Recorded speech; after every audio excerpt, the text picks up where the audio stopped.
শারীরিক অক্ষমতাকে তারা জয় করেছে মানসিক শক্তি দিয়ে।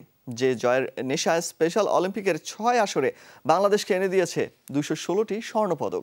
সংযুক্ত আরব আমিরাতে গেমসে এবারের আসরে বিশেষ শিশুখ্যাত অ্যাথলেটদের পদক জয়ের ক্ষুধা হচ্ছে আরও তীব্রতর। তবে স্পেশাল অলিম্পিক বাংলাদেশ বলছে পদক জয় নয়, নিজেদের সক্ষমতা দেখিয়ে বিশ্ব জয় করবে এই বিশেষ শিশুরা। সমাজে তাদের পরিচয় বিশেষ শিশু হিসেবে, তবে খেলার ভুবনে তারা এক একজন অপ্রতিরোধ্য। তাদের নিয়ে চিরায়ত ভাবনাকে ভুল প্রমাণ করে এই বিশেষ শিশুরা বিশ্বজয়ের নেশায় মত্ত। আগামী ১৪ মার্চ সংযুক্ত আরব আমিরাতে বসবে special Olympic world summer games. মূলত অলিম্পিকের আদলে এই আসর বুদ্ধি ও মানসিক প্রতিবন্ধীদের নিয়ে। এবার ১১টি ডিসিপ্লিনে বাংলাদেশ থেকে অংশ নিচ্ছে ১০৩ জন বিশেষ শিশু অ্যাথলেট। গেল ৩ মাস টানা অনুশীলন শেষে তাদের স্বপ্নে এখন লাল সবুজ পতাকা উঁচিয়ে ধরার। এক টিম হারবে আর টিম জিতবে তা না, আমাদের এই ওয়ার্ল্ড গেম পুরো ওয়ার্ল্ড গেম যাচ্ছে, সব টিমে আমাদের জিততে হবে। আমার এলাকা চাচ্ছে যে যেমন মেডেল নিয়ে আসবে, আমাদেরকে দেখাবে। আমি স্কুলে ম্যাডামকে দেখাবো, মেডেলটা দেখাবো আমি স্কুলে।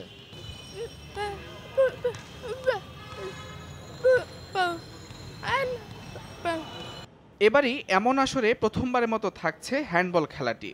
দলটির প্রশিক্ষণের দায়িত্বে ছিলেন জাতীয় দলের ২ খেলোয়াড় খায়রুজ্জামান ও ডালিয়া আক্তার। এমন অ্যাথলেটদের ক্রীড়াপ্রেম আর দেশের জন্য ভালোবাসা মুগ্ধতা ছড়িয়েছে ২ কোচের মনে। এরা কিন্তু একদম দেশের জন্য খেলে, একদম মন প্রাণ উজাড় করে দিয়ে খেলে, চেষ্টা করে এনিহাও যেন একটা দেশের জন্য কোনো পদক বয়ে আনতে পারে। আমরা মনে করি কি আজকে না হয়েছে কালকে হবে। ওরা কিন্তু যখন যে কাজটা বলা হচ্ছে সেটা একদম জান প্রাণ দিয়ে চেষ্টা করছে।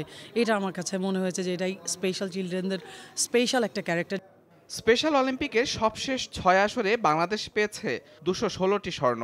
এবারও আসবে বেশ কিছু পদক, তবে পদক জয় নয়, সক্ষমতা দিয়ে বিশ্ব জয় করবে এই বিশেষ শিশুরা। এমন স্বপ্নই দেখে স্পেশাল অলিম্পিক বাংলাদেশ।